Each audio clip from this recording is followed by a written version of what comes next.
Assalamualaikum warahmatullahi wabarakatuh.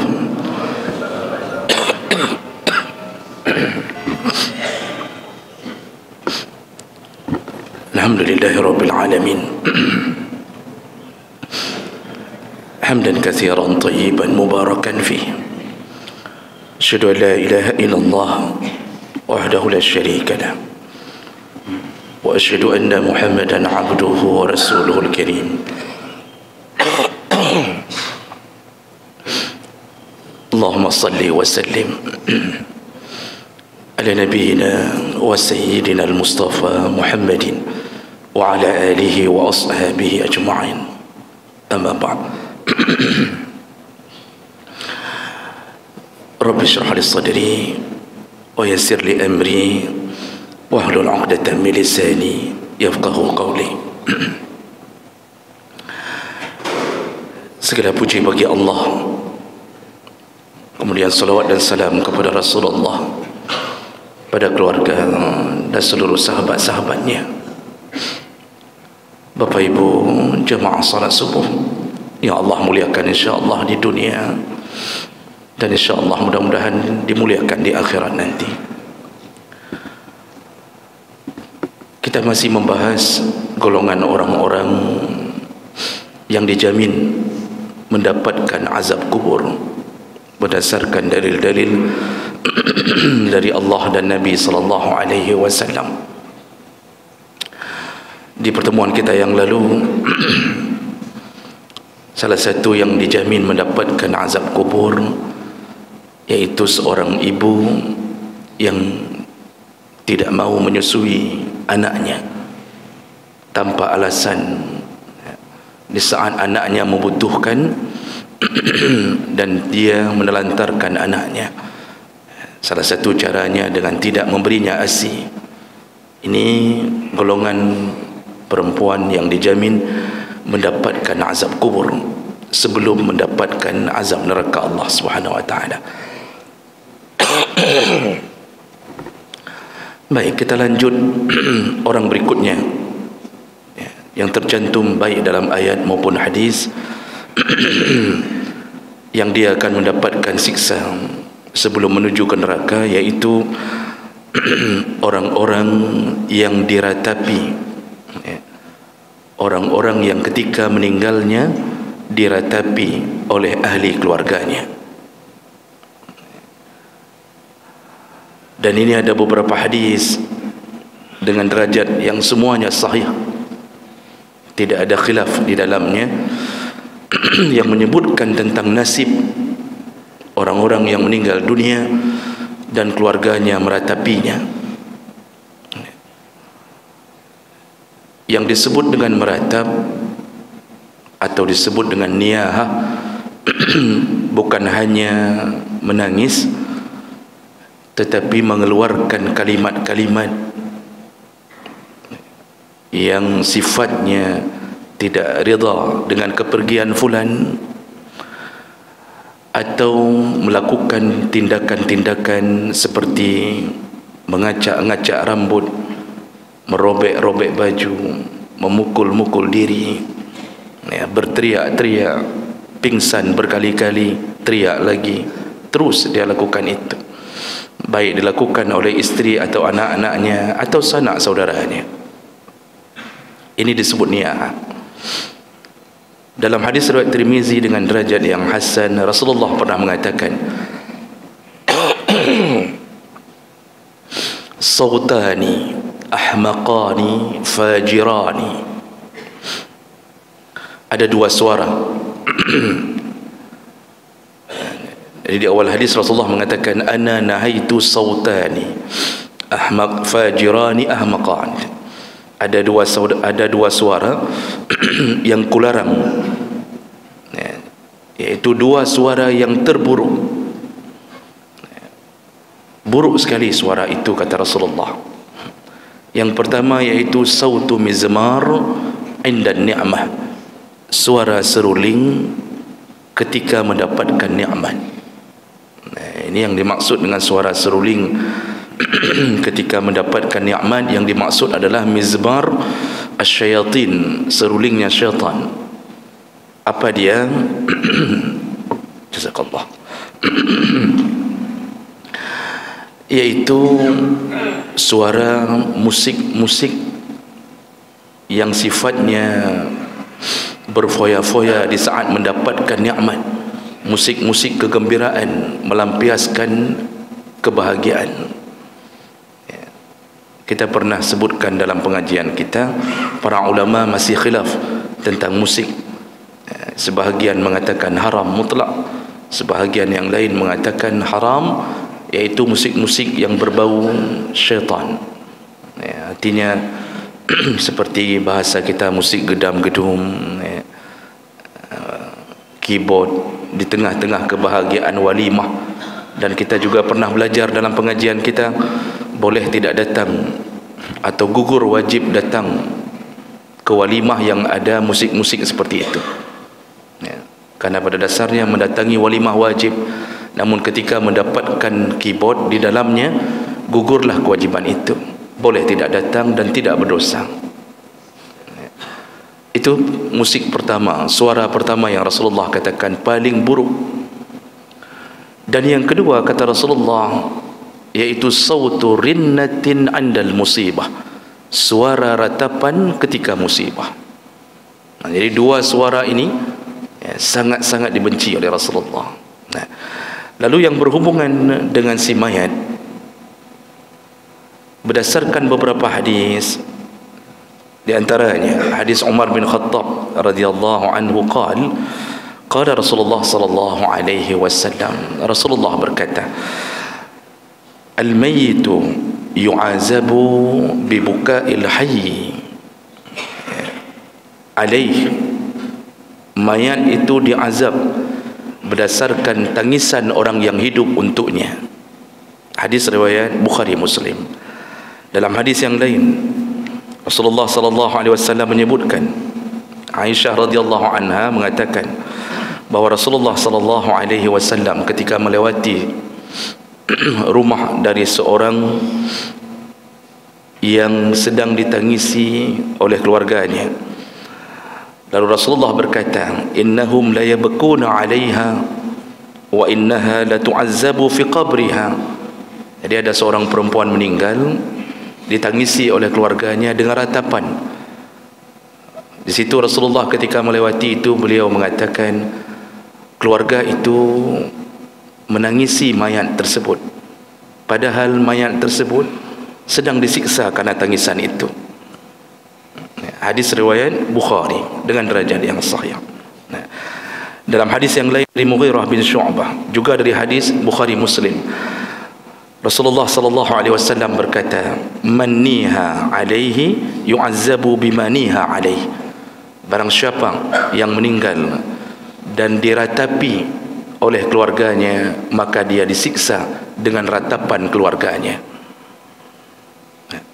Jemaah yang Allah muliakan, dari semua keterangan dari Nabi, maka dipastikan orang yang meninggal dunia ketika keluarganya meratapinya, maka Allah akan siksa mayat tersebut. Namun perlu kita fahami bahawa ratapan yang dimaksud adalah ratapan yang seperti kita sebutkan tadi. Ratapan itu bukan bermakna tidak boleh menangis. Di saat kita ditinggalkan oleh pihak keluarga kita, maka kita yang punya hati, punya perasaan, kita yang punya nurani, tidak mungkin tidak menangis. Kecuali kalau seorang istri ditinggalkan oleh suami tukang pukul, itu baru tidak menangis, Pak.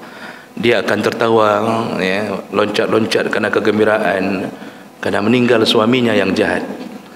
Tapi kalau normal hidup, kita pasti menangis. Rasulullah sallallahu alaihi wasallam ketika anaknya Ibrahim meninggal dunia, ketika dikuburkan anak tersebut, Rasulullah turun ke liang lahat, lalu kemudian Rasulullah mencucurkan air mata. Dan ketika selesai penguburan, sahabat bertanya ke Rasulullah, ya Rasulullah, apa apakah seorang Nabi pun ikut menangis? Maksud pertanyaan sahabat, layakkah seorang Nabi menangisi anaknya yang Nabi tersebut setiap hari menasihati kami untuk menerima keadaan itu? Kata Rasulullah, tangisan itu tanda sayang. Tangisan itu menunjukkan kita kehilangan, dan itu bukan ratapan. Jadi menangis itu dibolehkan. Jadi jangan paksa-paksa keluarga. Ketika ayahnya meninggal lalu kita mencaci maki keluarga dengan mengatakan baik klik ni usah klik aku tampak. Itu kita yang bangai harus mengaji dulu. Sampai melarang-larang orang menangis. Bagaimana dia mau menahan tangisan? Buah hatinya pergi, orang yang dicintainya pergi, yang selama ini memberi nafkah untuknya siang dan malam telah tiada. Siapa yang tidak menangisi seorang isteri yang salihah, yang hidupnya berbakti pada suaminya kapanpun dimanapun? Tangisan itu pasti ada.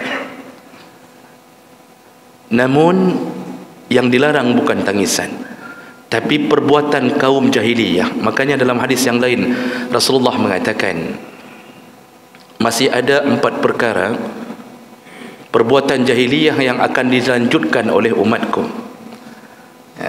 Jadi masih ada perkara-perkara masa jahiliyah yang akan dilanjutkan perbuatan itu oleh umatku. Di antaranya dalam hadis itu Rasulullah mengatakan, yaitu membangga-banggakan nenek moyang. Yang kedua, menghitung-hitung bintang sebagai ramalan. Dan kemudian termasuklah yang disebutkan terakhir, sautul jahiliyah, yaitu suaranya orang jahiliyah ketika meninggal. Ini suara jahiliyah inilah yang dimaksud oleh Rasulullah sallallahu alaihi wasallam, yaitu ratapan. Lalu kemudian apa yang terjadi pada mayat ketika ahli keluarganya meratapinya?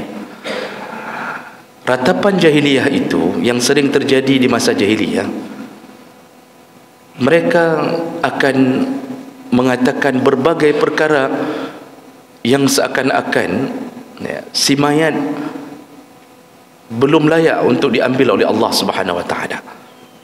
Seakan-akan mereka ingin hidup selama-lama bersama si mayat di atas dunia. Makanya Rasulullah sallallahu alaihi wasallam menceritakan dari Abu Musa al-Ash'ari radhiyallahu anhu, Rasulullah berkata, "Ma min mayyitin yamutu fayaqumu bakihi." Kalau ada satu mayat yang telah meninggal dunia tentunya, lalu ada orang yang menangisinya, fayaqul, dan orang yang menangisi itu berkata, "Wa ajlabahu wa sayyidahu." Wahai sandaranku, wahai pahlawanku, engkau telah pergi. Itu kalimat-kalimat orang jahiliyah. Dia mengatakan wahai sandaran hidupku. Jadi seakan-akan dia ingin mengatakan tiada lagi orang yang bisa kusandarkan hidupku padanya. Engkau telah pergi. Wahai pahlawanku, engkau telah tiada. Wahai, wahai, berbagai kalimat dia ucapkan, memuji-muji setinggi langit, lalu merasa kehilangan, seakan-akan yang hilang itu adalah Tuhannya. Nah, begitu kalimat itu keluar, illa wakkala bihi malakan, kalimat itu keluar dari istri, keluar dari anak, adik kita, ibu kita, ayah kita, maka malaikat yang sedang menguji kita di alam kubur, yalhazanihi, dia mendorong kita dengan keras, kata Rasulullah, dipukul dengan keras. Lalu malaikat itu berkata, ahakaza kunta, betulkah engkau dulu pahlawan? Betulkah dulu engkau sandaran hidup? Betulkah engkau dulu satu-satunya yang memberi nafkah? Jadi seakan-akan malaikat ingin berkata, bukankah Allah yang memberi nafkah? Bukankah semua yang terjadi karena izin Allah? Bukankah Allah tempat berpulang? Bukankah Allah tempat sandaran hidup manusia? Jadi malaikat marah karena pujian yang terlalu melambung dari keluarga kepada si mayat, dihantam berulang-ulang dengan kalimat-kalimat ratapan tadi. Jemaah maka Allah Subhanahu wa taala. Ini hadis ini riwayat Tirmizi dengan derajat yang hasan.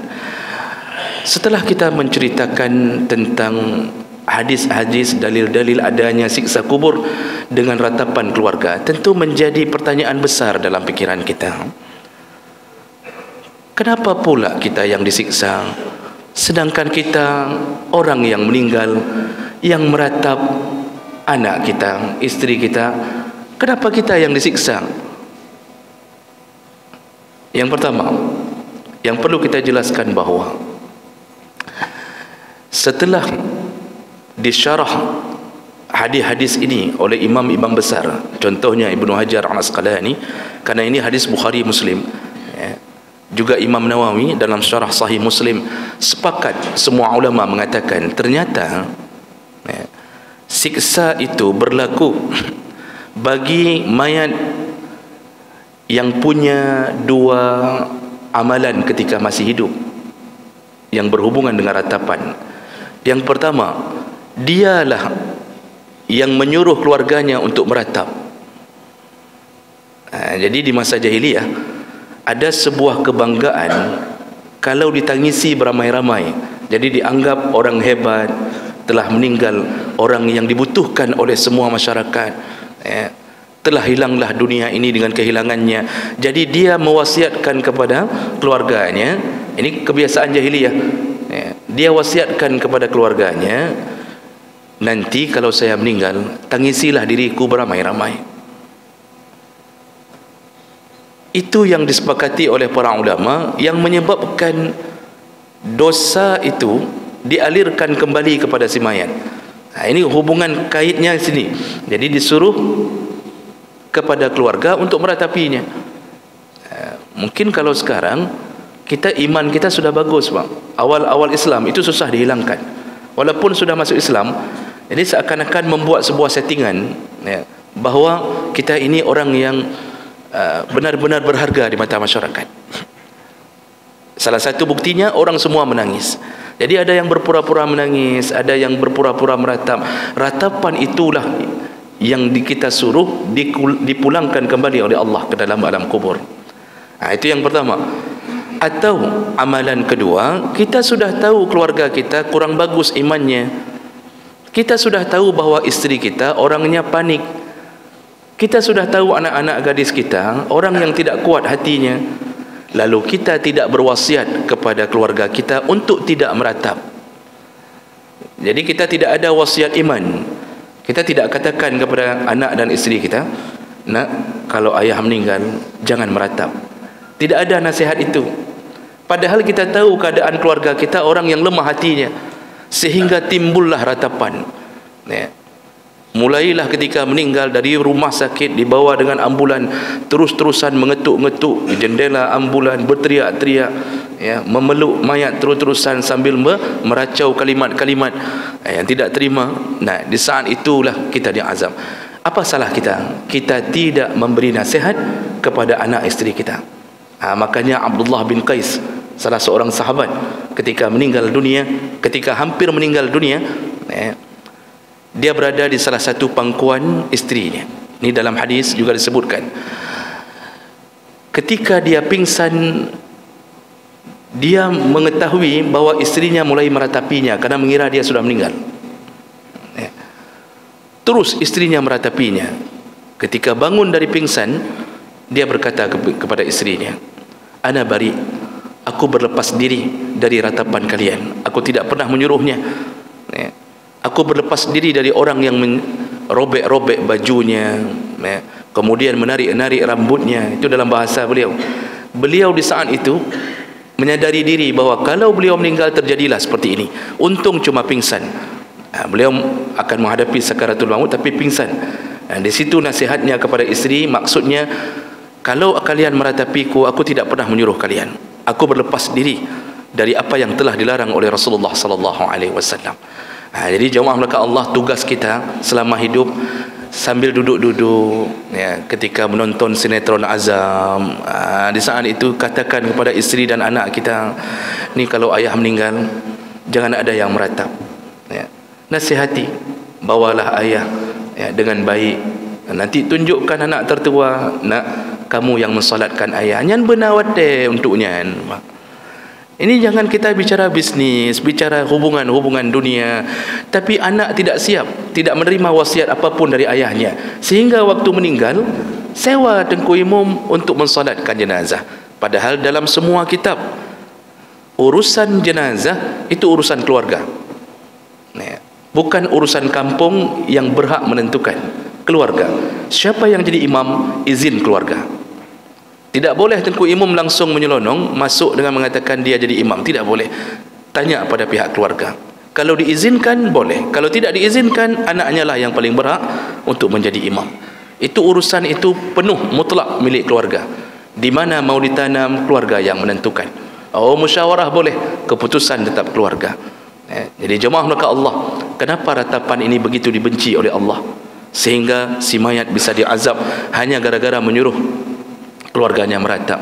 Karena ratapan ini adalah ratapan yang dibantu oleh syaitan. Syaitan ingin menanamkan rasa putus asa, seakan-akan meninggalnya salah satu anak kita, isteri kita, saudara kita, seakan-akan dunia ini tidak ada Tuhan selain daripadanya. Jadi otomatis seperti kita kehilangan segala-galanya, padahal Allah lah tempat kita berpulang segala-galanya. Makanya kita mengucapkan inna lillah wa inna ilaihi raji'un. Itu salah satu kalimat untuk menjadikan sabar. Asal terdengar, ucapkanlah inna lillah wa inna ilaihi raji'un. Yang lebih hebat lagi, kalau mau dapat rumah di surga, sebelum inna lillah, pujilah Allah Subhanahu wa taala. Kalau ada anak kita yang meninggal dunia, kata Rasulullah, lalu setelah dicabut nyawanya oleh Allah, malaikat menghadap Allah, lalu Allah bertanya, ini bunyi hadis sahih, Allah bertanya pada malaikat, aqabatta ruha abdi, engkau baru saja mencabut nyawa seorang hambaku? Malaikat menjawab, na'am ya Allah, benar ya Allah. Lalu malaikat ditanya lagi, aqabatta samrata fuadi, bukankah yang engkau cabut itu nyawa dari buah hati seorang hambaku? Artinya maksudnya anaknya yang engkau cabut. Na'am ya Allah, benar ya Allah. Lalu Allah bertanya, wallahu a'lam, Allah bertanya padahal Allah sudah tahu. Jadi pertanyaan ini untuk mengajarkan kita, bukan bermakna Allah tidak tahu. Allah tanya pada malaikat, famaza yaqul, apa yang dikatakan oleh ayahnya, ibunya ketika mendengarkan anaknya meninggal dunia? Malaikat menjawab, yahmaduka, pertama sekali yang keluar dari mulutnya, dia memujimu ya Allah. Summa istarja', barulah dia ucapkan istirja', memuji lebih dahulu. Jadi begitu dikabarkan anak bapa meninggal dunia, anak bapa kecelakaan, anak bapa tenggelam, ditelepon, langsung ucapan kita pertama, alhamdulillah. Kalau itu yang keluar dari mulut, lalu baru kita sambung dengan inna lillahi wa inna ilaihi raji'un, langsung Allah mengatakan kepada malaikat, pergilah ke surga, wabni lahu baitan fil jannah, bangunkan rumah untuknya di dalam surga, yaitu untuk orang tuanya. Wasammihi baital hamdi, namakan rumah itu rumah puji-pujian. Masya Allah, kenapa langsung dapat rumah? Bersabar dengan bersyukur digabungkan sekaligus di atas musibah. Dia bersyukur anaknya telah diambil Allah, seakan-akan dia akan mengatakan kepada Allah, terima kasih ya Allah, engkau ambil anakku sebelum balignya. Terima kasih ya Allah, belum banyak dosanya engkau telah jemput. Terima kasih ya Allah, aku akan bertemu dengannya nanti di pintu surga. Terima kasih ya Allah. Karena anak kita Bapak Ibu, dalam hadis yang sahih, mereka tidak akan masuk surga kalau meninggal sebelum baligh, tidak akan masuk surga sebelum ayah ibunya menjumpainya di pintu surga. Dia menunggunya. Dalam hadis Ibnu Abbas, dia menunggunya. Rasulullah yang mengatakannya, menunggu di pintu surga sampai dia temui ayah ibunya, dia bawa ayah ibunya untuk sama-sama masuk surga. Dan sekarang mereka di mana? Hadis Nabi juga yang mengatakan mereka sekarang dipelihara di satu tempat, yaitu yang memeliharanya adalah Nabiullah Ibrahim dan istrinya Sarah alaihi wassalam. Mereka lah yang memelihara anak kita sekarang. Jadi jangan resah, jangan gelisah, sudah ada yang memelihara lebih baik daripada kita. Masalah nyawa anak kita terangkat, kita pun akan menyusulnya. Tapi yang sudah anak-anak dewasa, peliharalah anak baik-baik, jadikan itu investasi kepada amal kita nanti menuju ke akhirat. Jadi jemaah maka Allah Subhanahu Wa Taala, kesimpulan kita pada subuh pada hari ini, bersiaplah menghadapi musibah Allah. Jangan ratapi, jangan sesali. Allah adalah Tuhan yang menentukan segala-galanya, bukan kita yang menentukan nasib kita sendiri. Mudah-mudahan kita termasuk golongan yang diberi kesabaran oleh Allah Subhanahu wa taala. Subhanakallahumma bihamdik, asyhadu an la ilaha illa anta, astaghfiruka wa atubu ilaik. Wassalamu alaikum warahmatullahi wabarakatuh.